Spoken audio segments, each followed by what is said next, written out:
10 मुहर्रम आशूरा का दिन आने वाला है। इस हवाले से आज बहुत अहम बातें करने का इरादा था। मुहर्रम में क्या करना चाहिए, करबला का वाक़या असल है क्या। करबला के वाक़े पर तो मैं पूरा बयान चंद साल पहले रिकॉर्ड करवा चुका हूँ, लेकिन इस वाक़े से अहम सबक क्या मिलते हैं, मुहर्रम में हम कौन से ऐसे काम कर रहे हैं जिससे हम अल्लाह के गज़ब के मुस्तहिक़ ठहर रहे हैं, ये चंद बातें हैं जिस पर इंशाअल्लाह आज मैं बात करूँगा। अल्लाह ताला हम सब को अमल की तौफ़ीक़ अता फ़रमाए और हक़ कहने की तौफ़ीक़ अता फ़रमाए। देखो, एक बात खूब अच्छी तरह समझ लो, इस्लाम 1400 साल पहले मुकम्मल हो चुका है। किसी वाक़ये की वजह से इस्लाम को तब्दील नहीं किया जाता, बल्कि इस्लाम की रोशनी में उस वाक़े के जो तकाज़े हैं उन पर अमल किया जाता है। हमारे यहाँ हो ये रहा है, वाक़यात की बुनियाद पे मसाइल निकाले जा रहे हैं। 10 मुहर्रम का दिन सैयदना हुसैन इब्न अली रज़ी अल्लाह अन्हु की शहादत से पहले भी अजीम था और सैयदना हुसैन इब्न अली रज़ी अल्लाह अन्हु की शहादत के बाद भी अजीम दिन है। आज आपने एक नारा बहुत सुना होगा कि जी इस्लाम में फ़िरक़ावारियत नहीं है, हम किसी फ़िरक़े से नहीं हैं। मैं बार बार कहता हूँ कि ये बड़ा खुशनुमा नारा है जो सुनने में बहुत अच्छा लगता है। कुछ बातें सुनने की हद तक बहुत अच्छी होती हैं, लेकिन प्रैक्टिकल लाइफ में उनकी वैल्यू बिल्कुल भी नहीं होती। जब आप प्रैक्टिकल लाइफ में आते हैं तो फिर आपको ये फैसला करना पड़ता है कि आप किस फ़िरक़े से ताल्लुक़ है आपका। आप सुन्नी हैं, शिया हैं, मुअतज़िला हैं, मुर्जिया हैं, क़दरिया हैं, नासिबिया हैं, क्या है आपका फ़िरक़ा। ये कह देना आसान है, मेरा कोई फ़िरक़ा नहीं है। इस पर सबसे बड़ा इश्काल ये होता है, ये मैं इसलिए फ़िरक़े की बात कर रहा हूँ कि आपको भी तय करना पड़ेगा कि आप या तो शिया बन जाओ भाई या सुन्नी बन जाओ, एक तरफ हो जाओ आप। मुहर्रम में शिया बने हुए होते हैं, रमज़ान में सुन्नी बने हुए होते हैं, रबीउल अव्वल में बरेलवी बने हुए होते हैं, तो पता ही नहीं चलता कि टिकता ही नहीं है किसी एक जगह। और ये जो नारे हैं ना कि इस्लाम में फ़िरक़े नहीं है, ये वैसे ही कुरान और सुन्नत की रोशनी में गलत है। इस्लाम में 73 फ़िरक़े, हदीस में आता है मेरी उम्मत 73 फ़िरक़ों में डिवाइड होगी, जिनमें एक जन्नती होगा और 72 जहन्नमी होंगे। तो एक जन्नती भी तो फ़िरक़ा ही होगा ना। जिसने अमल नहीं करना होता ना, वो ये कह के जान छुड़ाता है कि मेरा कोई फ़िरक़ा नहीं है, ताकि वो बेपैंदे के लोटे की तरह लुढ़कता रहे, कभी इधर कभी उधर, क्योंकि अमल तो करना नहीं है उसने। फ़िरक़ावारियत ना एक बड़ा टॉपिक बन चुका है। हर आदमी फ़िरक़ावारियत के नाम पे मंजन बेच रहा है कि मैं फ़िरक़ावारियत नहीं मानता, मैं ये मानता हूँ। अबे तुम बस कर दो यार, बस करो। आप बातें करने पर गवर्नमेंट की तरफ से कोई पाबंदी नहीं है, प्रैक्टिकल लाइफ में नहीं चलता ये सब कुछ। तो जो अहले सुन्नत वल जमात सच्ची मुच्ची के थे, अब अहले सुन्नत वल जमात में भी हर आदमी अहले सुन्नत वल जमात बना हुआ है। अहले सुन्नत वल जमात की जो शॉर्ट फॉर्म उर्दू में आई उसको सुन्नी कहा गया, सुन्नत से निकला ये लफ्ज़। उसको क्या कहा गया, बोलो ना क्या हो गया, सुन्नी। ये अहले सुन्नत वल जमात की क्या है, क्योंकि इतना टाइम नहीं था पाकिस्तानियों के पास कि वो इतना लंबा नाम लेते अहले सुन्नत वल जमात, तो उन्होंने उसको क्या कहना शुरू कर दिया, वी आर सुन्नी। तो हम क्या है भाई, फ़िरक़ा नाज। हम 73 फ़िरक़ों में हमारा फ़िरक़ा कौन सा है, हम सुन्नी हैं, जो अहले सुन्नत वल जमात की शॉर्ट फॉर्म है। यहां तक बात खोपड़ी शरीफ में आ गई। अब जो सुन्नी है ना, उनके कुछ मखसूस अकीदे हैं, वो अकीदे होंगे तो आप सुन्नी हो गए, वो अकीदे नहीं है तो आप सुन्नी नहीं है। लेबल लगाते रहो। जैसे वो बार बार मैं चुटकुला सुनाता हूं ना कि एक आदमी ने चावल की बोरी पर, चीनी की बोरी पर चावल लिखा हुआ था। लोगों ने पूछा भाई अंदर चीनी है बाहर चावल, कहता है मक्खियों को धोखा देने के लिए, मक्खियां बहुत बैठती हैं। तो लेबल क्या लगा दिया, चावल का, अंदर क्या है, चीनी। तो ऐसे ही बहुत से लोग लेबल ये लगाते हैं कि अहले सुन्नत वल जमात, हम सुन्नी हैं। लेबल उन्होंने सुन्नी का लगा दिया, उस फ़िरक़े का लगा दिया जिसको हम निजात याफ्ता समझते हैं, लेकिन अंदर माल जो पड़ा हुआ है वो सुन्नी वाला माल नहीं है।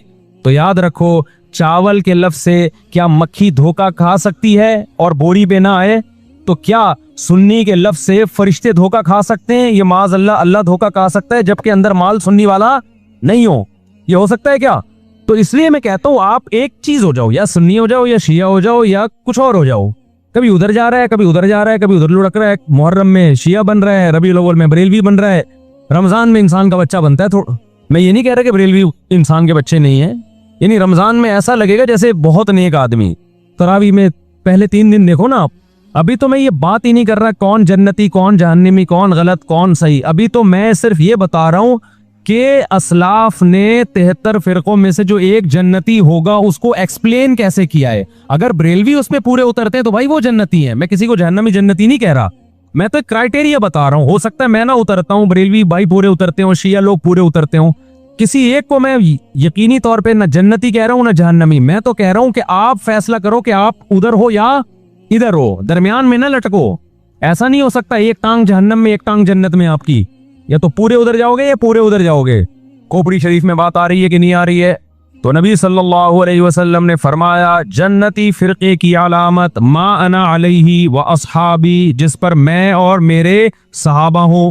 अब नबी और नबी के सहाबा किस तरीक पर थे, किस ट्रैक पर थे, इसको इमाम तहावी रहिमहुल्लाह ताला, जो हनफिया में बहुत बड़े मुहद्दिस गुजरे हैं, इमाम अबू हनीफा के शागिर्दों के शागिर्दों के शागिर्दों में थे, उन्होंने उस दौर में एक किताब लिखी अकीदा तहाविया के नाम से, और उसमें अहले सुन्नत वल जमात के अकायद और उनकी बुनियादी अकीदों को एक्सप्लेन किया। एक मतन लिखा जो पूरी दुनिया में माना गया, और पूरी दुनिया के उलमा का इत्तिफाक हुआ कि अहले सुन्नत वल जमात में दाखिल होने के लिए इन अकीदों का होना जरूरी है। अहले हदीस ने भी माना उसको। अब अहले हदीस की यूनिवर्सिटी में पढ़ाया जाता है, हनफियों ने भी माना, मालिकियों ने भी माना, शाफियों ने भी माना, हम्बलियों ने भी माना। सऊदी अरब की यूनिवर्सिटी में भी पढ़ाई जाती है। वो लिखने वाले अगरचे हनफी थे, लेकिन वो जो अकीदे थे वो सबके हैं। वो उससे अहले सुन्नत गैर अहले सुन्नत से क्या हो रहे थे, उनमें फर्क हो रहा था। समझते हो कि नहीं समझते? उस किताब का नाम क्या है? अल अकीदतु तहाविया। वो किताब जो लिखी गई है ना, पूरी दुनिया ने इसलिए मानी कि उसमें हर अकीदे में कुरान और सुन्नत और इजमाए सहाबा, इन तीन को बुनियाद बनाया गया है। कुरान से हो, और कुरान की ऐसी तशरीह जो हदीस मानती हो, और कुरान और हदीस की वो तशरीह जो सहाबा मानते हो। लिहाजा उस वक्त पूरी दुनिया में जो अहले हक उलमा थे उनका इत्तिफाक हो गया, और अब तक ये इत्तिफाक चला आ रहा है कि जो इन अकीदों से हटेगा वो या तो कुरान के रास्ते पर नहीं है, या नबी के रास्ते पर नहीं है, या सहाबा के रास्ते पर नहीं है। इट मीन्स कि वो अहले सुन्नत वल जमात से खारिज है। खारिज कह के हम उसको काफिर नहीं कह रहे। काफिर कहना ना कहना ये एक अलग बहस है। कुछ काफिर है, कुछ काफिर नहीं है, लेकिन वो निजात याफ्ता फिरकों में नहीं है। बहरहाल वो उस फिरके में नहीं है जिसकी नबी सल्लल्लाहु अलैहि वसल्लम ने जन्नत में जाने की गारंटी ली है। समझते हो कि नहीं समझते हो? अब उन अकीदों में क्या है भाई?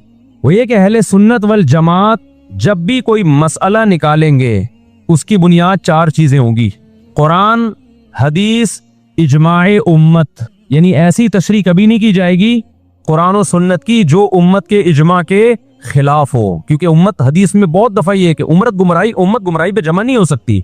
आप ऐसी तशरीह किसी हदीस की कर रहे हैं जो कोई भी नहीं मानता अब तक, इसका मतलब आप गुमराही फैला रहे हैं। और चौथी चीज है क़ियास। बाज मसाइल कुरान और हदीस में वाज़ेह नहीं है, लेकिन कुरान और हदीस में उनकी तरफ इशारे हैं। तो मुज्तहिद क्या करता है कि वो कुरान और हदीस के उन मानी और मजमून में गौते लगा के वो मसाइल का इस्तेमाल करते हैं, जमाने के हिसाब से नए नए मसाइल अखज़ करते हैं। समझते हो कि नहीं समझते? तो चार उसूल है अहले सुन्नत वल जमात के। कुरान से मसला निकाला जाएगा, हदीस से निकाला जाएगा, इजमाए उम्मत से, और चौथे नंबर पे क़ियास से। अब मैं आता हूं असल टॉपिक की तरफ। ये तो पूरी तमहीद थी ना। इस बात में दो राय नहीं हो सकती कि सैयदना हुसैन रजी अल्लाह ताला अन्हु को जो करबला में शहीद किया गया, ये कायनात का बदतरीन जुल्म था। जिसने आपकी गर्दन मुबारक पे तलवार रखी, उसकी बदबख्ती में दो राय नहीं हो सकती। बहुत ही कोई शकी और बदबख्त जो नवासे रसूल सल्लल्लाहु अलैहि वसल्लम के कत्ल की तरफ बढ़ा, बहुत ही कोई बदबख्त और बदनसीब जो कूफा के गवर्नर इब्ने ज़ियाद के कहने पर नवासे रसूल से लड़ने के लिए निकला, जो इस जुल्म को जुल्म नहीं मानता, वो भी अपने आप को जहन्नम में जाने के लिए तैयार कर रहा है। फिर करबला में एक बड़ा जुल्म ये हुआ कि सिर्फ सैयदना हुसैन इब्ने अली को शहीद नहीं किया गया, आपके साथ जितने मर्द थे सबको शहीद कर दिया गया। लेकिन हमें पैगंबर सल्लल्लाहु अलैहि वसल्लम और सहाबा की सीरत में क्या मिलता है? मैं एक आयत से आपको समझाता हूँ। मुशरिकीन मक्का हजरत इब्राहीम अलैहिस्सलातु वस्सलाम की के नसब में होने पर और आपसे मोहब्बत पे बड़ा फख्र किया करते थे कि हम इब्राहीम की औलाद में हैं, हम इब्राहीम के दीन पे हैं। अल्लाह ने क्या फरमाया रसूलुल्लाह सल्लल्लाहु अलैहि वसल्लम से कि इन्न औलन नासी बि इब्राहीम लल्लज़ीन तबऊहु ए नबी आप इनसे कह दीजिए इब्राहिम से मोहब्बत के खाली पीली के दावे मकबूल नहीं है। इब्राहिम के ज्यादा हकदार वो हैं जो इब्राहिम अलैहिस्सलाम की इत्तिबा करते हैं, और ये पैगंबर और सहाबा ये इब्राहिम अलैहिस्सलाम के दीन को फॉलो करते हैं, और तुम इब्राहिम के दीन को फॉलो नहीं कर रहे, उनसे मोहब्बत के दावेदार हो। तो खाली मोहब्बत के दावेदारी अल्लाह के यहाँ मकबूल नहीं है। अल्लाह के यहाँ वो मोहब्बत की दावे मकबूल है जिसमें आप महबूब को फॉलो कर रहे हो। सैयदना हुसैन इब्ने अली रजी अल्लाह ताला अन्हु जो जन्नत के जवानों के सरदार हैं, आपसे मोहब्बत का दावा उस वक्त मकबूल होगा जब आप सैयदना हुसैन की सीरत को फॉलो करेंगे। रोना पीटना मातम करना ये सैयदना हुसैन और अहले बैत की सीरत नहीं है। सब्र करना, जालिम के सामने डट जाना, जान के खौफ से अपनी पॉलिसियों से पीछे ना हटना, ये सैयदना हुसैन इब्ने अली रजी अल्लाह अन्हु की सीरत है जो आज हमें कहीं भी नजर नहीं आती। तो हमने भाई देखना है सहाबा का तर्ज अमल क्या था। आप बताओ सहाबा को सैयदना हुसैन से मोहब्बत थी या नहीं थी? क्या गम का पहाड़ टूटा होगा जब इत्तला मिली होगी कि सैयदना हुसैन इब्ने अली और आपके असहाब और अहले बैत को सबको करबला में शहीद कर दिया गया है। क्या क़यामत गुजरी होगी। तो मैं ये अर्ज कर रहा था कि अल्लाह ताला इस्लाम की जो दावत है ना वो इतनी वाज़ेह है, इतनी उसमें साफ दावत है, फितरत को अपील करती है। अल्लाह एक है, तन्हा है, यकता है, लैसा कमिस्लिही शैउन, उस जैसा कोई भी नहीं है। लैसा कमिस्लिही शैउन अंतुमुल फुक़राउ इलल्लाह, ए लोगो तुम सब के सब, पैगंबर भी उसमें दाखिल, फरिश्ते भी, इंसान भी, जिन्नात भी, सब अल्लाह के मोहताज और अल्लाह के फकीर हो। अल्लाह ने पैगंबरों की हैसियत भी बयान की। ईसा इब्ने मरियम के बारे में कहा काना याकुलानि ताम, ईसा इब्ने मरियम खाना खाया करते थे, और उनकी माँ भी। फरमाया उन्जुर कैफ नुसर्रिफुल आयात, देखो हम अपनी दलाइल को कैसे खोल खोल के बयान कर रहे हैं। जो पेट भरने के लिए रोटी का मोहताज होता है वो मुश्किल कुशा और हाजत रवा नहीं होता। अल्लाह ईसाइयों से कह रहे हैं कि अपनी हाजात में ईसा इब्ने मरियम को मत पुकारो, क्योंकि वो भी रोटी पानी के मोहताज थे। किसको पुकारो? अल्लाह को। तो जाहिर है ये चीजें कुरान में इतनी जबरदस्त अंदाज में बयान की हैं कि इसने ईसाइयों के नजरियात को भी हिला दिया, और मुसलमानों में जो मुशरिक टाइप के लोग हैं उनके नजरियात को भी आयतें एक भूचाल पैदा कर देती हैं उसके अंदर। तो मैंने ये सवाल कायम किया था ना कि किस वक्त नबी को पुकारा, तो इतनी बुरी बुरी गालियां, इतनी बुरी बुरी गालियां मुझे लोगों ने कमेंट्स में दी हैं। पढ़ के अफसोस होता है यार, तुमसे पूछा क्या जा रहा है और तुम हर चीज को गुस्ताखी पे ले जाएंगे, हर चीज को नबी की किस पे ले जाएंगे? नबी की गुस्ताखी, हर बात। ये कौन सा इस्लाम है भाई? एक आदमी अकीदे को बयान कर रहा है कि तौहीद है इस्लाम में, यही बात आप ईसाइयों से करो कि हजरत ईसा अल्लाह के बेटे नहीं है, मुश्किल कुशा नहीं है, तो ईसाई किस पे ले जाएगा? ईसा इब्ने मरियम का गुस्ताख है ये। तो माज़ अल्लाह फिर कुरान ने हजरत ईसा की गुस्ताखी की है, जो बार बार कह रहे कि वो तो रोटी के मोहताज थे, वो तो खाने के मोहताज थे। तो कुरान के हजरत ईसा की गुस्ताखियां कर रहा है? कुरान ने तो हजरत ईसा की शान बयान की है, मोहम्मद सल्लल्लाहु अलैहि वसल्लम की शान बयान की है, लेकिन साथ साथ अल्लाह ने अपनी हैसियत भी बयान कर दी। मुझसे कंपेयर ना करना शुरू कर देना, तो मेरी कुदरत और मेरी ताकत। तो मैं ये अर्ज कर रहा था कि देखो इस्लाम के अकायद, इस्लाम की जो अमाल इस्लाम ने दिए हैं, इतनी उसमें एक सफाई है और एक यानी फितरत को अपील करने वाली चीजें हैं कि कोई दूसरी चीज इस्लाम के मुकाबले में पनप सकती नहीं है। इस्लाम अपना लोहा खुद मनवाता है, इस्लाम मुसलमानों का भी मोहताज नहीं है। एक दौर था जब ये अमेरिकन फौजी आए ना इधर सऊदी अरब में, खलीजी जंग जब शुरू हुई तो कई हजार फौजी उस वक्त मुसलमान हुए थे। तो मैंने अपने उस्ताद से पूछा जब ये खबर हमें मिली बावसूख जराए से कि तकरीबन 30-35 हजार अमेरिकन यूएसए के जो फौजी हैं वो इस्लाम कबूल कर चुके हैं, तो मैंने पूछा कि क्या यानी मुसलमानों की तो कोई हमें कोई इतनी लाइफ स्टाइल में इतनी अट्रैक्शन नजर नहीं आती कि उसे देखकर आदमी कहे यार काश मैं भी तुम जैसा होता? क्या ख्याल है? गलत तो नहीं कह रहा? यानी हमारी हरकतें अगर देखी जाएं तो क्या उन हरकतों को देख के कोई कह सकता है यार माशाल्लाह काश मैं भी है?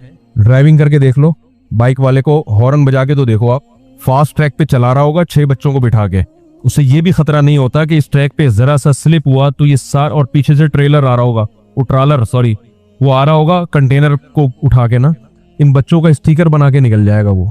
लेकिन उसमें ये सेंस, बेगम को भी बिठाया हुआ होगा, बच्चों को भी, और फास्ट ट्रैक पे जा रहा होगा जिसमें बाइक जरा सी स्लिप हुई तो तेज रफ्तार गाड़ी उसकी सत्यानाश कर दे। कई वाकयात हुए। तुम्हें तो तमीज से चाहिए कि भाई बिल्कुल एक साइड पे चलाओ, खरामा खरामा चलते चले जाओ, लेकिन सेंस नहीं है। और अगर आप कभी आप सही तरह से ओवरटेक कर ही नहीं सकते, क़यामत आ जाएगी, आप हॉर्न बजाते रहोगे, वो हिलेगा ही नहीं, तो लेफ्ट साइड से ओवरटेक करना पड़ता है जो खिलाफ कानून है। लेकिन अगर आप इस खिलाफ कानून पे नहीं चलोगे तो फिर आप घर नहीं पहुंचोगे, बस घर ही नहीं पहुंचोगे आप। और वो भी आपको पीछे मुड़ के देखेगा कि जब लेफ्ट साइड पे जगह है तो जा क्यों नहीं रहा भाई, मुझे क्यों परेशान कर रहा है। तो इसको देख के कोई इस्लाम कबूल करेगा कि मुसलमान कितने अच्छे हैं, इनको पता है कि गाड़ी कैसे चलाई जाती है। आप कह सकते हैं हमारे हुक्मरानों का कसूर है, हुक्मरानों ने लॉ नहीं बनाया। बहुत हद तक बात दुरुस्त है, तो हुक्मरान भी तो हमारे ही है ना, हमारे ही वोट से आगे गए हैं ना वो लोग, तो हम ही सब एक जैसा।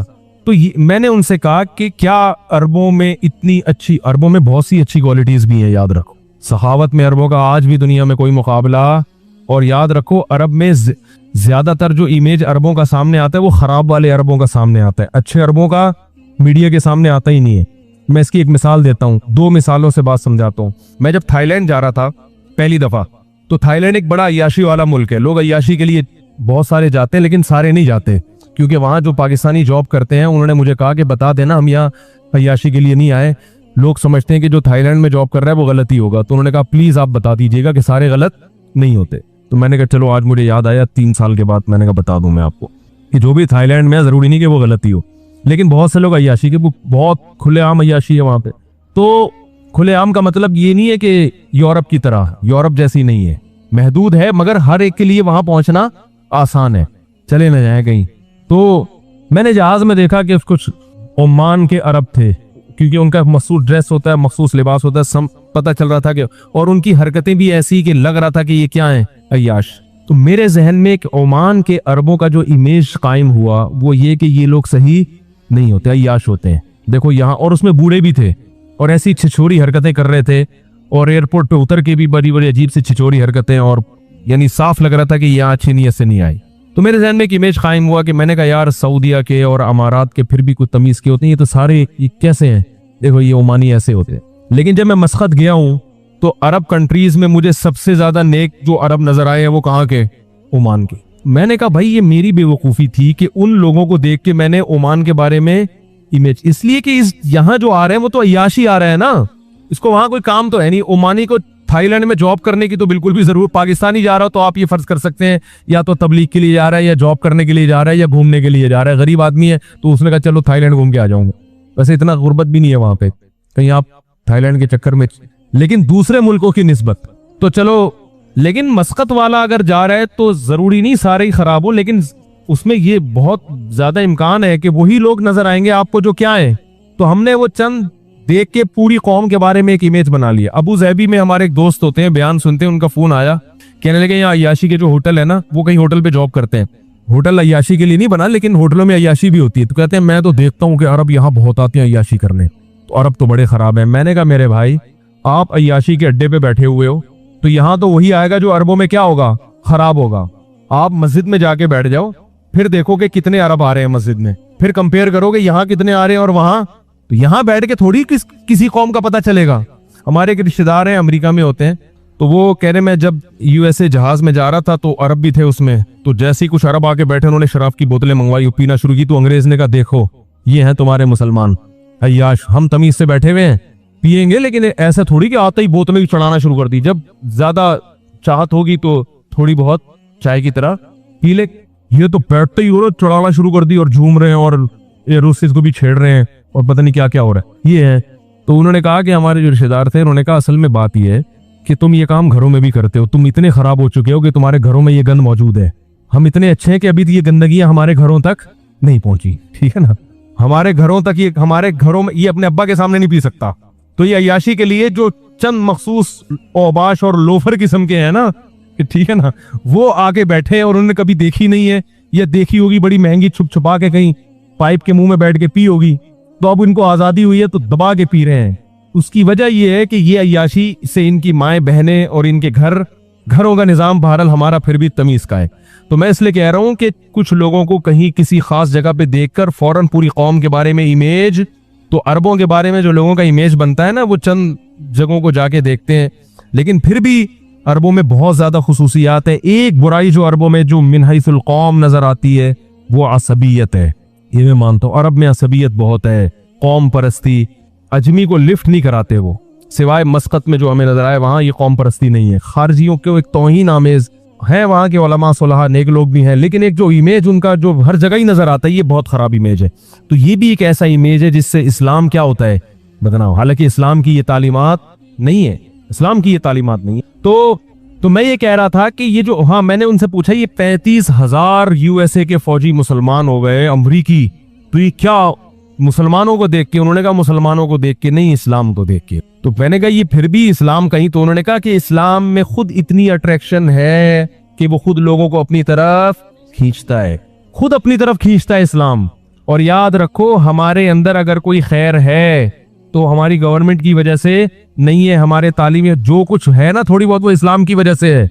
आज एक साहब से मुलाकात हुई, कह रहे यार वो दुबई में एक दिन लाइट चली गई थी, लोड शेडिंग, तो इतनी लूट मार हुई है, इतनी लूट मार। दुबई में भी गैर मुल्की बहुत है ना, तो दबा के डाकुओं ने लूटा, जिसकी जेब में जो आया रख के निकल लिया। हमारे यहाँ ज्यादातर लाइट नहीं होती, क्या ख्याल? फिर भी इतनी लूट मार नहीं है। तो ये कानून की मजबूती नहीं है, ये मजहब के असरात हैं। यूरोप में, अमेरिका में जो इतने सख्त खवातीन के हुकूक के कवानीन है ना, उसकी वजह है कि जरूरत ईजाद की माँ है। कहते हैं ना जिस चीज की मुआशरे में जरूरत होती है, तो फिर देखो मुल्क में पहले बड़ी आजादियां थी, जब पाकिस्तान में दहशतगर्दी के बहुत वाकयात हुए तो कवानीन दहशतगर्दी के लिहाज से बहुत सख्त बन गए।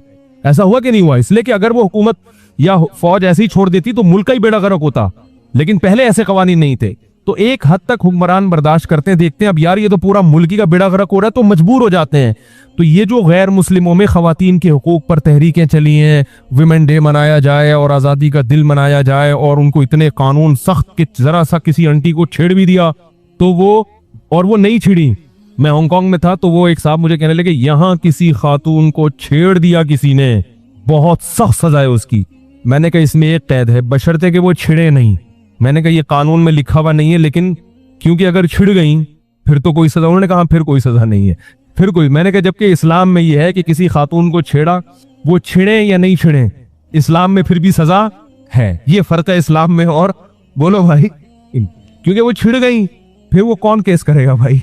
हमारे यहाँ कि किसी खातून को अगर छेड़ा, वो चाहे छिड़ भी जाए और कैमरे ने कैप्चर कर लिया तो आपको जेल, उसको भी जाना पड़ेगा कि वो छिड़ी क्यों है, और आपको भी कि आपने छेड़ा क्यों। तो ये फर्क है थोड़ा सा। तो खैर कहां से कहां बात चलेगी, जल्दी से बात को समेटूं मैं। वो तो न्यूजीलैंड पर तो अभी आएंगे, तो तमहीद चल रही है ना पूरी, वो मुसलमान हुए इस्लाम को। तो मैं ये अर्ज कर रहा हूं कि इस्लाम में इतनी अट्रैक्शन है। ये जो मैंने कुरान की आयत पढ़ी ना कि अल्लाह कहते हैं कि वअसिर्रु क़ौलकुम अव इजहरू बी, तुम अपनी बात को छुपा के करो या दुनिया के सामने जाहिर। वो जानता है। तो फौरन एक दिल कहता है यार कैसे करोड़ों अरबों लोग हर वक्त बात कर रहे हैं, कैसे सुनता है? तो अल्लाह ने अगली आयत में उसका जवाब दिया कि जिसने पैदा कर दिया पहली मर्तबा, वो सुन नहीं सकता। अब ये जवाब कैसे बनता है इसको समझें। ये ऐसे बनता है कि देखो आप ये कह रहे हो कि इतने लोगों की बात एक टाइम पे सुनना, इसकी कोई लॉजिक क्या ख्याल है?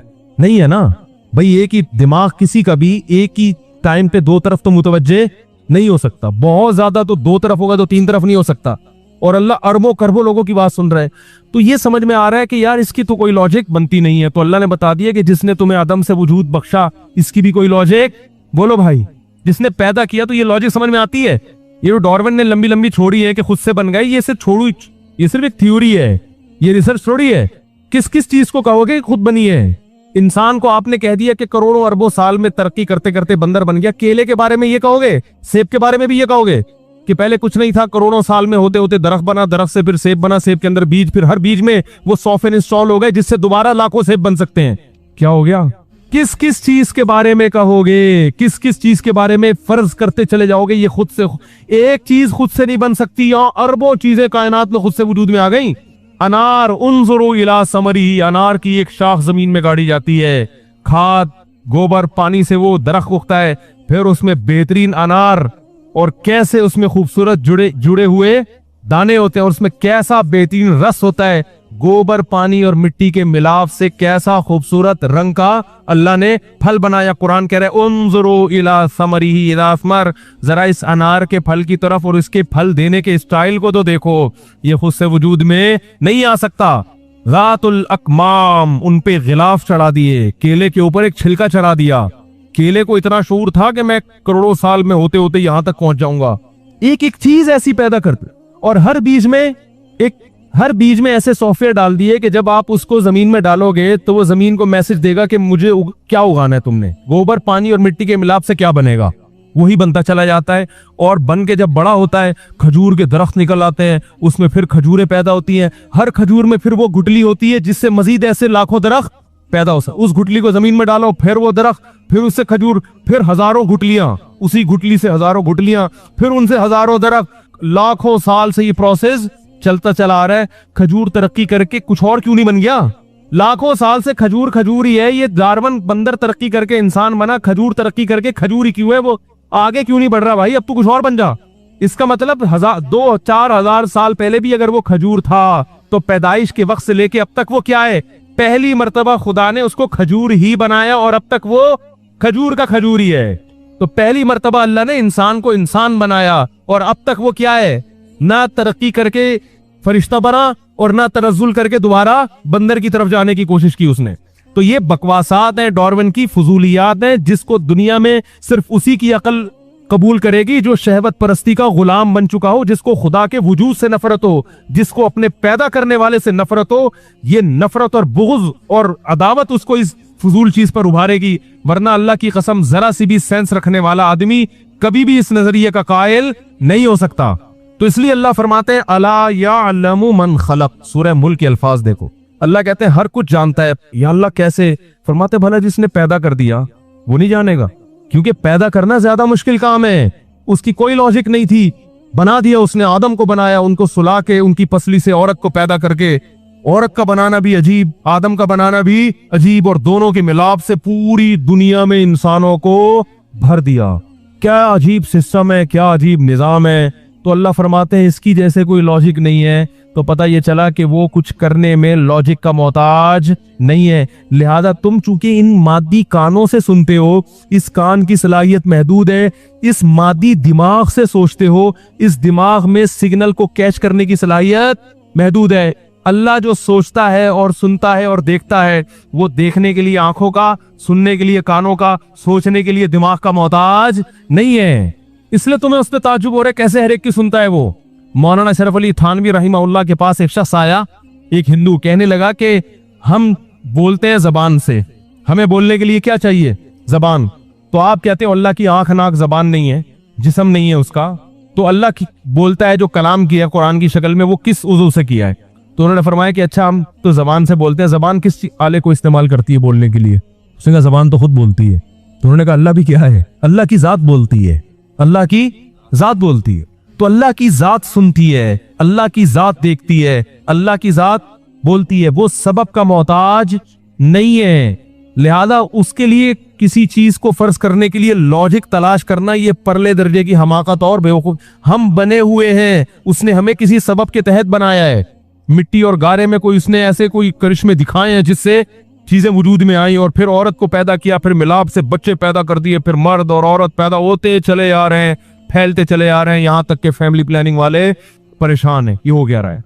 अल्लाह कह रहे हैं इनको परेशान होने दो, फैलने की फिक्र मत करो। क्योंकि जैसे तुम्हारे फैलने की एक बड़ा कुदरत का एक बड़ा निजाम है जो समझ से बालातर है, ऐसे ही इतने फैले हुए की जो खुराकें है ना, उनका भी एक निजाम है जो इनकी समझ से बालातर है। सबको खरबूजे भी खिलाऊंगा, अनार भी खिलाऊंगा, पैदा होने का गम मत करो। ये कैलकुलेटर लेके बैठे रहेंगे, इतने हो गए तो खाएंगे कहां से? ये पागल हैं। समझ में आ गई क्या है? पागल। तो मेरे खिलाफ जो मेरे भाई आजकल बहुत कुछ चल रहा है मार्केट में, नहीं हर दिन नई पोस्ट आ रही है, लोग मुझे भेज रहे हैं, या शादियों पे पोस्ट आ रही है और ये फलाने पे पोस्ट आ रही है। तो मैं वो पोस्टों के जो है ना, मैं उनसे कहता हूँ यार कुछ लगता है कि किसी की दुम पे मैंने पाँव रखा है। मुझे इस बात की खुशी हो रही है कि जब तक किसी की दुम पे पाँव ना हो तो ऐसी पोस्टें उसके खिलाफ नहीं आती। अब ऐसा लगता है कि अल्लाह ने मुझसे दीन का काम लेना शुरू कर दिया। हाँ, अगर अहले हक उलमा की हमारे खिलाफ हो जाए फिर ये खतरनाक। इसको मैं फख्र नहीं समझता, क्योंकि बाज लोग इसको भी कि सारे मौलवी मेरे खिलाफ हैं, बाज लोग इसको भी फख्र समझते हैं। ये काबिल फख्र नहीं है, आपके बेवकूफ और पागल होने की अलामत है कि जो जिस फील्ड के माहिर हैं वही आपके खिलाफ हैं, तो आप पागल होकर उस पर फख्र करना पागल होने की अलामत। तो एक मौलवी साहब है, उनका फोन आया कि मुफ्ती साहब आपके खिलाफ, देखो बड़े अच्छे समझदार आदमी, उलमा से उनका बड़ा गहरा ताल्लुक है, उनका फोन आया कि देखो आपके खिलाफ है। मैंने कहा आप तो मेरे खिलाफ नहीं हो ना?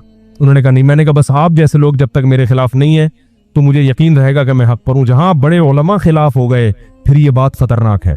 फिर ये बात क्या है? खतरनाक। बड़े उलमा, संजीदा उलमा अगर हमारे खिलाफ हो गए तो फिर ये मेरे गलत होने की दलील होगी। फिर मैं उनकी खिदमत में जाऊंगा, हजरत कोई मेरी गलती है तो बताएं, मैं उससे रुजू करूंगा इंशाल्लाह। समझ में आ रही बात? रुजू से याद आया, एक हदीस मैंने बयान की थी। हाँ, तो मैं पहले वो ये हदीस में बताऊंगा, पहले ये न्यूजीलैंड का मुकम्मल कर दूं कि देखो ये जो सबको पता है कि ये प्री प्लान था, बंदूक पे मैसेज लिखे हुए थे और तारीखी वाकयात लिखे हुए थे, तो ये सब कुछ क्यों हो रहा है? इस्लाम अपना लोहा दुनिया में मनवा रहा है, क्योंकि दुनिया के पास गूगल मैप ही नहीं है, जो वो वाला मैप जो उसको मंजिल दिखाए। ये मैप सिर्फ कुरान है जो बता रहा है कि सही क्या है, गलत क्या है। तो जाहिर है जब एक चीज हक सामने आता है तो जिसके जज्बात पे जद पड़ती है वो तो फिर जेलिसी का शिकार होगा, वो फिर मुख्तलिफ चीजें वो करेगा, वो अपनी ठरक जो है ना मुख्तलिफ तरीकों से निकालेगा, जो निकाल रहे हैं अभी। और याद रखो, इसका मतलब ये नहीं कि सारे गैर मुस्लिम एक जैसे। हम गैर मुस्लिमों को ये तो साफ तौर पर कहते हैं कि तुम्हारा मजहब गलत है, लेकिन हर गैर मुस्लिम इस्लाम दुश्मन भी हो ऐसा नहीं होता। तो इस किस्म के वाकयात में एतदाल से तजावुज नहीं करना चाहिए कि अगर एक ईसाई ने ये काम किया है तो इसका मतलब सारे ईसाई ऐसे हैं, ऐसा नहीं है। किसी एक हिंदू ने ये काम किया तो सारे हिंदू ऐसे होते हैं, ऐसा नहीं है। लेकिन हम ये भी पैगाम देना चाहते हैं कि अगर कोई मुसलमान किसी दहशतगर्दी में मुलव्विस हो तो मुसलमानों को या इस्लाम को दहशतगर्द कहने का भी आपको कोई हक नहीं है। लेकिन दुनिया इसका ख्याल कोई मुसलमान कर ले, उन मुल्कों में मुसलमानों के लिए वीजा मुश्किल हो जाता है, बंद हो जाता है। तो इसका मतलब है आप सबको एक नजर से नहीं दे। मुसलमानों के लिए आपके यहाँ उसूल कुछ और हैं और गैर मुस्लिमों के लिए उसूल कुछ और हैं। इस वाक़े पर एहतजाज किया है बहुत से गैर मुस्लिम ममालिक ने भी, लेकिन हम ये समझते हैं कि जितना तगड़ा एहतजाज होना चाहिए उतना एहतजाज नहीं। यही वाक़या गैर मुस्लिमों के साथ होता जो कि गलत होता, लेकिन अगर होता तो पूरी दुनिया आप देखते क्या कर रही होती। इस वक्त पूरी दुनिया हिल जाती। लेकिन इस वक्त दुनिया में ऐसा लगता है कि सबसे सस्ता खून किसका है? मुसलमानों का। तो गम ना करो, दुनिया में तुम्हारा खून सस्ता है, लेकिन आखिरत में इंशाल्लाह तुम्हारा खून सबसे ज्यादा महंगा होगा, क्योंकि हम अल्लाह को मानने वाले हैं। अल्लाह अपने मानने वालों को लावारिस नहीं छोड़ता। वला तहसबन्नल्लाह गाफिलन अम्मा यामलुज़ ज़ालिमून। अल्लाह फरमाते हैं अल्लाह को गाफिल मत समझो उस चीज से जो जालिम कर रहे हैं। इन्नमा युअख्खिरुहुम लियौमिन तशख़सु फ़ीहिल अबसार। अल्लाह ने हिसाब व किताब का एक दिन रख दिया है जिसमें आंखें फटी की फटी रह जाएंगी। ये एक दिन है हिसाब का, इसकी वजह से अल्लाह दुनिया में मोहलत देता है जालिम को। तो याद रखो कि जो भी ये जुल्म कर रहा है, किसी पे भी कर रहा हो, तो अल्लाह ने जालिम को कभी तो दुनिया में इंतकाम लेते हैं, लेकिन दुनिया में अगर इंतकाम ना ले तो हमारा ये अकीदा है कि अल्लाह ने एक दिन आखिरत का रखा हुआ है, अल्लाह सबसे हिसाब लेगा।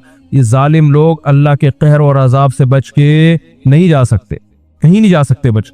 तो ये वाकया सिर्फ और सिर्फ इस्लाम से एक जेलसी है उन लोगों को जिनको इस्लाम से दुश्मनी है। और इस तरह के वाकयात मुसलमानों के साथ बहुत जगहों पे होते हैं। तो वीडियो कैमरे की जीनत बन गई। कश्मीर में क्या कुछ होता रहा है और हो रहा है, और दुनिया में बर्मा में देखो क्या कुछ हो रहा है, शाम में देखो अब तक हो रहा है। लेकिन अफसोस है कि दुनिया उस पर आवाज नहीं उठा। हर जगह मुसलमान के साथ जुल्म है। हाँ, कहीं एक मुसलमान उठ के कहीं बम धमाका कर दे और उसका मुसलमान होना साबित हो जाए तो आप देखो पूरी दुनिया हरकत में आती है। मुसलमान दहशतगर्द, उनके वीजों में मुश्किलात, हालांकि तमाम मुसलमान उससे बरात का ऐलान करते। तो इससे ये इस वाक़े से ये भी पता चलता है कि दहशतगर्द मजहब का लेबल लगाते हैं, हकीकत में उनका कोई मजहब नहीं होता, ना वो उन मजहब की नुमाइंदगी कर रहे होते। अगर ये वाकया ईसाई ने किया है, इसका ये जैसे मतलब नहीं है कि जैसे वो लोग ऐलान कर रहे भाई ये हमारा ईसाइयत का इससे कोई ताल्लुक नहीं है, तो हम मानते हैं कि ईसाइयत का इससे ताल्लुक नहीं है। लेकिन अगर किसी दहशतगर्दी की कार्रवाई में मुसलमान मुलव्विस हो तो इस्लाम का भी उससे कोई ताल्लुक, लेकिन दुनिया इसको कबूल नहीं करते। ऊपर ऊपर से कहते हैं नहीं है, लेकिन फिर पाबंदियां क्यों लगा रहे हो भाई? मुसलमानों के गिर्द घेराव तंग क्यों कर रहे हो? तो ये मैं समझता हूं कि क्या है, मैं क्या सारी जितने भी मुफक्किरीन है, तर्जिया निगार है, वो समझते हैं ये क्या है, मुसलमानों के साथ सोतेलापन है। तो न्यूजीलैंड में भी इस्लाम, ऑस्ट्रेलिया में भी हर जगह इस्लाम, और वहां के लोग मुसलमान हो रहे हैं। तो ये उसकी वजह है कि जिसका ये नताज निकल रहे हैं। तो मैंने ये एक बात कही थी, मैंने एक हदीस बताई थी कि रसूलुल्लाह सल्लल्लाहु अलैहि वसल्लम ने फरमाया कि कमीना आदमी अपनी औरत पे गालिब होता है, यगलिबनल करीम, और जो इज्जतदार आदमी है वो बीवी से क्या रहता है, दबा हुआ रहता है। तो मैंने कहा था ये कहीं कह दिया था कि ये सही हदीस है और हदीस इसकी तशरीह की थी। तो मैंने यूट्यूब पे कमेंट्स देखे, लोगों ने बड़े तंज किए हुए थे कि ये हदीस सही नहीं है और मुफ्ती ने इसको क्या कर दिया। तो मैं लोगों से कहता हूँ, देखो अगर किसी आदमी से मिंबर पे गलती होती है तो ये तंज वाला लबो लहजा ये कब हम छोड़ेंगे। अगर आपका ख्याल है कि ये हदीस सही नहीं है तो आप व्हाट्सएप पे या किसी तरीके से मुझ तक पैगाम पहुंचा दो, मैं सरेनो तहकीक कर लूंगा, क्या ख्याल है, और मैं बता दूंगा भाई मुझसे गलती हुई है। तो ये तो दुनिया में चलता रहता है ना। तो मैंने उस हदीस की तहकीक की, वाकई वो हदीस सही नहीं है और बहुत ज्यादा कमजोर है, जो अब तक की रिपोर्ट है, अब तक की। मुमकिन है कोई और आलिम कोई नई तहकीक सामने ले आए, तो अब तक जो मैंने तहकीक की उसकी वो वाकई मुझसे उस हदीस को सही कहने में बोलो भाई गलती हुई है। अब मुझे याद नहीं मैंने सही किस बेस पे कहा, कब तहकीक की होगी, या किसी आलिम से सुना होगा, उनके आलिम की सुनने पर एतमाद करके आगे कह दिया होगा। अब मुझे इतनी डिटेल ना तो याद है ना इसमें जाने की जरूरत है, लेकिन जो मैंने जो रिसर्च की, तहकीक की, तो पता चला कि ये हदीस वाकई बहुत ज्यादा कमजोर है, बयान के काबिल नहीं है। तो मैंने इसको सही कहा, तो मैं इससे रुजू करता हूँ।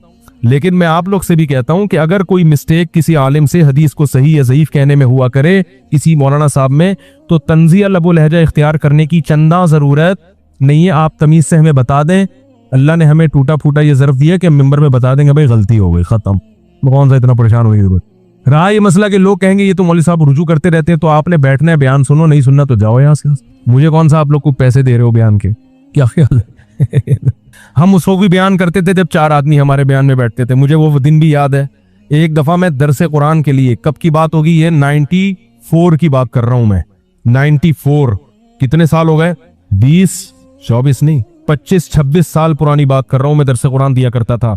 एक मस्जिद में जुम्मे की नमाज के बाद मैं दरसे कुरान के लिए बैठा, एक बंदा भी नहीं बैठा और मैं अकेला दर कुरान लेके बैठा हूं। वो दौर भी था कि जब जुमेरात को मैं अपनी मस्जिद में बयान किया करता था, रियाजुस सालिहीन, उसमें सही हदीसें हैं, उन पर बयान किया करता था। बाज दफा 2 आदमी और बाज दफा 1 आदमी, नहीं आ रही मेरे ख्याल। फिर मैंने ये सोचा कि मैं लोगों को कुरान ग्रामर के साथ सिखाऊं और लफ्जी तर्जमा याद कराऊं। ये बात है 97 या 96 की, जहां मैं पहले रिहाइश थी। मैंने वहां इरादा किया यार लोगों को कुरान से मुनासबत नहीं है, तो इनको ना कुरान अरबी थोड़ी सिखाएं, ताकि ये मैंने मुहिम चलाई। तो उसमें कितने मेरे शागिर थे, 2, बात आ रही है समझ लो। उनको मैं मस्जिद में बिठा के पूरा कुरान तर्जमे से याद कराता था, थोड़ी बहुत ग्रामर पढ़ाता था। तो इसलिए अगर आप नहीं सुनेंगे तो हमारी सेहत पे इससे कोई फर्क, क्योंकि हमने वो दौर देखे हुए हैं जब 2 आदमी बैठते थे, जब 1 आदमी बैठता था। समझ में आ रही है बात, नहीं आ रही तो रहने दो, ठीक है ना। तो तंज वाले लबो लहजे से कोई फायदा नहीं है, ठीक है ना। फिर वो दौर भी हमने देखा कि जब सेल्फी गिरी का दौर शुरू हुआ और हम लोगों को भगा रहे हैं कि भाई मुलाकात का टाइम नहीं है, सेल्फी ना बनाओ, अल्लाह का वास्ता तशरीफ ले जाओ, इज्जत के साथ जिंदगी गुजारने दो। जो भी आ रहा है मुफ्ती साहब थोड़ा यहाँ देखें, एक सेल्फी लेनी है आपके साथ, देख लिया भाई, थोड़ा सा मुस्कुराएं भी, अच्छा मुस्कुरा भी लिया। अब यहाँ रोशनी सही नहीं आ रही थी, एक दूसरी वाली अब यहाँ से ले, एक आदमी गया, फिर दूसरा आ रहा है, फिर तीसरा आ रहा है, फिर चौथा आ रहा है। तो ये भी हमने देखा है, वो भी देखा था। तो अल्लाह का अब तक की रिपोर्ट के मुताबिक, बड़ी दावे नहीं करने चाहिए, तो हमने दोनों सेटअप देखे हैं। तो अगर आप तशरीफ ले जाएंगे, ठीक है, कि हर दफा शादी करते रहते हैं और हर दफा ये इसी पर बात करते रहते हैं, तो आपके तशरीफ ले जाने से हमारी सेहत पे फर्क बोलो भाई नहीं पड़ेगा। हमने वो मंजर भी देखा है, ये मंजर भी देखा है। वो भी हमारी नीयत होती थी अल्लाह के लिए, और अब भी हमने तो कुछ नहीं किया ना। आप खुद, मेरा जो चैनल बना है वो मैंने नहीं बनाया, मुझे पता भी नहीं था कि मेरा यूट्यूब चैनल कब बना, और अल्लाह की कसम अब तक मुझे अपने ऑफिशियल चैनल का सही नाम मालूम नहीं। अभी भी आप मुझसे पूछेंगे कि मुफ्ती साहब आपके जो जाती यूट्यूब चैनल है जिसके आप ओनर हैं, जिस पे आपको गूगल ने इतनी बड़ी शीट भी भेजी है कि सब्सक्राइबर इतने हो गए, उसका नाम क्या है, मुझे नहीं पता। कोई मुझसे पूछ रहा हो तो मैं कहता हूँ पूछ के बताऊंगा। तो ये सब इन लोगों ने काम किए, जो बच्चे बैठे हुए हैं ना, ये बच्चे भी मार्केट में कहां से मिल गए मुझे नहीं पता, खुद ही आते रहे, खुद ही जाते रहे। सारा वो एक उस्मान है, उसकी मेहनत है, वो एक अहमद तालिब होते हैं यूएसए में, और भी हैं बहुत सारे लोग हैं जिनको अभी मुझे उस्मान ने कहा कि यार अल्लाह का वास्ता इतने लोग बयानात को फैला रहे हैं, को कभी किसी को चाय तो पिला दें, को अप्रिशिएट तो कर लें। तो फिर मैं महीने में, बल्कि महीने में भी नहीं, 4-6 महीने में एक दफा इन्हीं के मशवरे पर, इन्हीं को कह के कि आप ही बुला के समोसे भी खुद ही खिला दो, चाय भी खुद ही पिला दो, मैं बैठ के थोड़ी सी हौसला अफजाई कर दूंगा। बहुत अच्छे भाई, बहुत अच्छे, माशाल्लाह, बहुत सवाब मिल रहा है आप लोगों को, इससे ज्यादा। और हर दफा फिर पूछना पड़ता है आप क्या करते हैं। वो कह रहे हैं मेरा व्हाट्सएप ग्रुप है जो मैं इतने लोगों को फैला दिया, और कह रहे हैं मुफ्ती साहब हर दफा पूछ रहे होते हैं आप क्या कर रहे हैं। 5 साल से मैं आपके बयानात को फैला रहा हूं और 1 रुपया नहीं कमाता, इस दफा फिर मैंने कहा ये बदतमीजी हो गई यार, बेचारा इतना काम कर रहा है। तो मैंने कहा अपना नंबर, फिर मैंने इस इतवार को जो जोड़ था उसमें इन लोग, पिछले इतवार को उसमें इन लोगों के नंबर महफूज किए और जो काम कर रहे हैं वो, ताकि पता तो हो कि, यानी थोड़ा सा इंसान को हौसला अफजाई भी तो करनी चाहिए ना कि यार आप फ्री फोकट में माशाल्लाह इतना काम कर रहे हो। जो अगर पैसे कमा के कर रहा है तो मुझे उसको भी एतराज नहीं है, कर तो अच्छा ही काम रहा है ना। पैसे कमाने के गलत तरीके भी होते हैं, तो अच्छे तरीके से कमा ले भाई तू। तो जो पैसे कमा के कर रहे हैं मैं उनको भी अप्रिशिएट करता हूँ यार, यूट्यूब पे पैसे भी कमा रहे हो तो कोई बात नहीं, वो गाने के जरिए भी तो कमा सकते थे ना। रहा ये मसला कि यूट्यूब पे जो एड्स आते हैं वो बेहुदा होते हैं, या वो फिर अलग टॉपिक है, उस पर कभी मैं बात करूंगा कि कितनी अर्निंग यूट्यूब की जायज है और कितनी नाजायज है, मोनेटाइज कराने का शरई हुक्म क्या है, ये सब डिटेल में किसी और वक्त इसमें तफसील से बात करूंगा। तो इसलिए जो तंज करने वाले लोग हैं ना कि शोहरत का भूखा और फलाना भूखा और ये भूखा और वहां चला गया, हांगकांग जैसे लग रहा है पहली दफा गए हैं। हांगकांग में वो लाइव कवरेज कर रहा था ना, कह रहे जैसे दुनिया में इससे पहले कोई हांगकांग गया ही नहीं। तो जब आपका अपना ज़र्फ छोटा होगा ना तो आपको सारे छोटे दिमाग के लगेंगे। मुझे पता है दुनिया हांगकांग की इतनी बड़ी, हम तो खुदा की कसम जो मजा में कराची में आता है यही में नहीं आता। मैं हांगकांग गया, वो मुझे रोक रहे थे, मैंने कहा मैं वापस जा रहा हूँ, मुझे हमने दिखा लिया पत्थर इतने साफ, आप लोग कितने अच्छे, बस अब हम जा रहे हैं कहाँ, वो खड्डे हमें W11 के। क्या ख्याल है भाई, हमारी जिंदगी यहाँ गुजरी, हमें मजा कहाँ आएगा। कराची लोग अमेरिका से फोन करते हैं, हजरत बड़ा जबरदस्त मुल्क है, मैं कहता हूँ W11 है, नली निहारी मिलती है यहाँ पे, मगज निहारी है, बिरयानी कराची के अलावा दुनिया में कहीं नहीं है। मैंने कहा भाई अपना मजा यार, पुलिस वालों को देख के मजा आता है। क्या ख्याल है, ऐसा अजीब से ईमान ताजा होता है कोई पुलिस वाला नजर आए कि यार निकलना कहाँ से है। हम इसके आदी हो गए। अब ना वो पुलिस रोक रही है, बात कर रही है पुलिस, तमीज से बात कर रही है, मजा ही नहीं आता। हांगकांग में जाओ यार, हर आदमी तमीज से बात कर रहा है, कोई फड्डा ही नहीं देखा। कराची एयरपोर्ट पे मैं 2 दफा उतरा हूँ, पहले बैंकॉक से और हांगकांग से ना, पिछले 2 साल पहले बैंकॉक से उतरा तो बैंकॉक में भी कोई नहीं लड़ता हुआ देखा, जैसे ही एयरपोर्ट पे उतरा कराची में फड्डा हो रहा था। मैंने कहा यार वही लुक आ रहा है अपना। फिर अभी आ रहा था हांगकांग से तो कराची एयरपोर्ट पर फड्डा भी इतना खतरनाक, अल्लाह बचाए, कोई आंटी लड़ रही थी कि इस फला ने मुझे छेड़ा है एयरपोर्ट। मैंने कहा यार कैसे खतरनाक किस्म के यहाँ पे, और वो आंटी ऐसा चीख रही थी, मेरा दिल चाह रहा था मैं उनको बोलूं कि बज़ाहिर कोई छेड़ने वाली चीज नजर नहीं आ रही, अपनी एज देखो, जिसने छेड़ा उसकी माँ के बराबर हो आप। हकीकत है, जिस पे इल्जाम लगाए ना छेड़ने का, तो ये आंटी उसकी माँ के बराबर थी। मैंने कहा छेड़ने के लिए वो आ भी रहा है हांगकांग से, वहां एक से एक छिड़ने की चीज मौजूद है।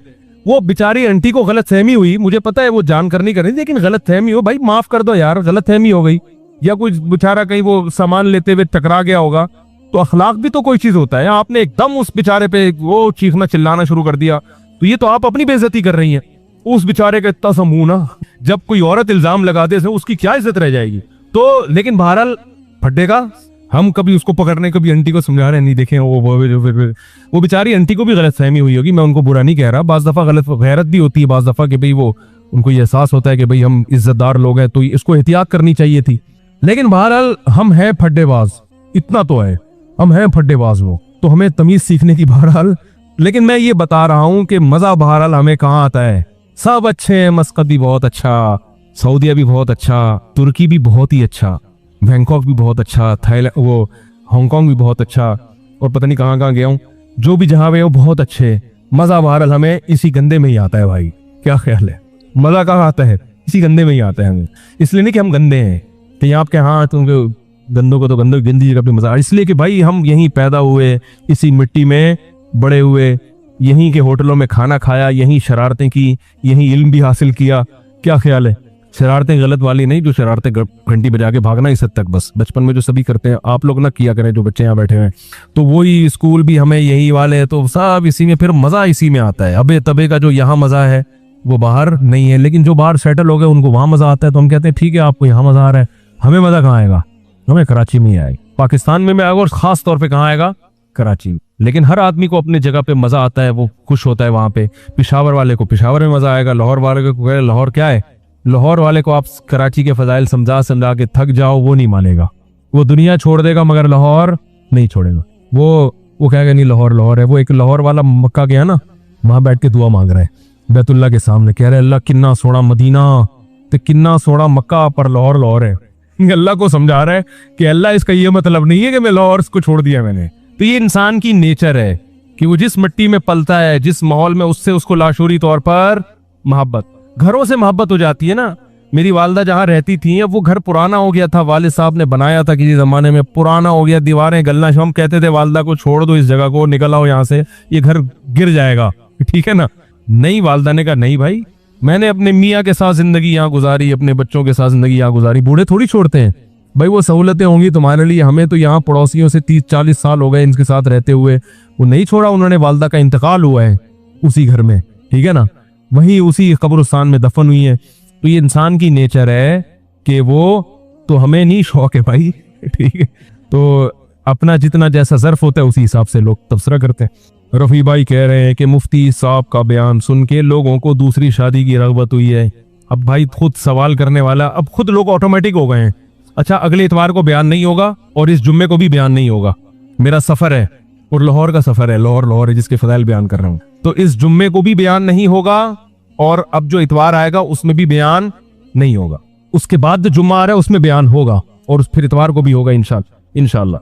तो रवि भाई कह रहे हैं कि मुफ्ती साहब का बयान सुनकर लोगों को दूसरी शादी की रग़बत हुई। अल्हम्दुलिल्लाह इस वक्त तकरीबन 45 से 50 मर्द ऐसे मौजूद हैं जो दूसरी शादी करना चाहते हैं, लेकिन लड़की वाले मानते नहीं। इन्होंने मुझे बताया कि जब से इन्होंने ये दफ्तर खोला ना, काम शुरू किया, तो ये कह रहे हैं कि लड़कियां यतीम भी, गरीब से गरीब भी, बेवा भी, तलाक याफ्ता भी, 50 साल की भी, 55 साल की भी, लेकिन रिक्वायरमेंट है कि हमें क्या चाहिए, कंवारा। ऐसे नखरे हैं। पहले मर्द राजी नहीं हो रहे थे, अब हो रहे हैं। तो अच्छे से अच्छे एजुकेटेड लोग हैं, पढ़े लिखे मर्द हैं जो कह रहे हैं हम करना चाहते हैं, हम घर देंगे, अलग घर देंगे और सारा खर्चा उठाएंगे, बराबरी करेंगे, दीनदार भी हैं। लेकिन खवातीन के वालिदैन क्या कह रहे हैं, और कमाल की बात है कि लड़कियां भी राजी हैं। इन्होंने बताया मुझे, लड़कियां कह रही हैं भले दूसरी की बीवी बन जाए, हमें अच्छा मियां चाहिए, लेकिन लड़कियों के वालिदैन ढीठ पने पे उतरे हुए हो। तो ऐसा ना करें, ऐसा करेंगे तो फिर कोई भी नहीं आएगा। अल्लाह ने मर्द को इजाजत इसीलिए दी है कि हर औरत को एक अच्छा मियां, बोलो भाई, मिल जाए। तो कंवारे की तलाश, कंवारा मिल जाए बहुत अच्छा है, मैं तो तरहीब देता हूँ भाई, कोई भी निकाह में ना हो तो उससे करो, लेकिन something is better than nothing. पूरा नहीं मिल रहा, 1/4 मिल जाए, 1/3 मिल जाए, क्या ख्याल। एक खातून कहने की मुझे मियां पूरा ही चाहिए। मैंने कहा देखो, आप किसी की दूसरी वाइफ भी होगी तो वो मिलेगा पूरा ही आपको, क्योंकि जिस दिन आपके पास आएगा पूरा आएगा, ऐसा नहीं कि आधा उस वाइफ के पास है, आधा वाला धड़ यहाँ आ गया। क्या ख्याल है। तो ये फर्ज ही ना करो कि ये 1/4 मेरा है, ये पूरा आपका भी है और पूरा उस वाली का भी पूरा ही पूरा है। क्या ख्याल है। तो ये फर्ज कर लो भाई, ये पूरा मियां मेरा भी है और पूरा मियां, देखो वजीर आजम या सदर पूरा हमारा है ना, मेरा पूरा है, आपका भी पूरा है। ये तो नहीं कि वो तकसीम आधा उसका है आधा उसका है। तो मर्द भी घर का सरबरा की, हाकिम की हैसियत होती है सरबरा की, तो वो सरबरा मुकम्मल आपका भी है, मुकम्मल आप, उसे बीवी से पूरी मोहब्बत आपसे भी होगी और पूरी मोहब्बत डिवाइड नहीं होती मोहब्बत, याद रखो। ये लोगों को गलत नजरिया है औरतों का कि मर्द की मोहब्बत डिवाइड हो जाएगी। ना ना ना ना ना ना ना, मोहब्बत ऐसी चीज नहीं है जो तकसीम होके कम हो जाए या डिवाइड हो सके। इसकी मिसाल है जैसे आग, चूल्हे में आग जल रही है, आप दूसरा चूल्हा भी उसी आग से जलाते हो, तो पूरा का पूरा वही चूल्हा उतनी ही हीट देना शुरू कर देता है जितनी ये वाला दे रहा था। इंसान को ये जो है ना, मोहब्बत एक से होती है सितारों से, वो क्या है, अबे वो लाखों से होती है सितारों से, वो क्या शेर है, रोशनी चांद से होती है सितारों से नहीं, मोहब्बत एक से होती है हजारों से नहीं। सिर्फ शायरी की हद तक सही है, मोहब्बत हजारों से भी हो सकती है और भरपूर होती है, माँ से भी भरपूर, बाप से भी भरपूर, औलाद से भी भरपूर, बीवी से भी भरपूर, चारों से भी भरपूर, ये हो सकती है।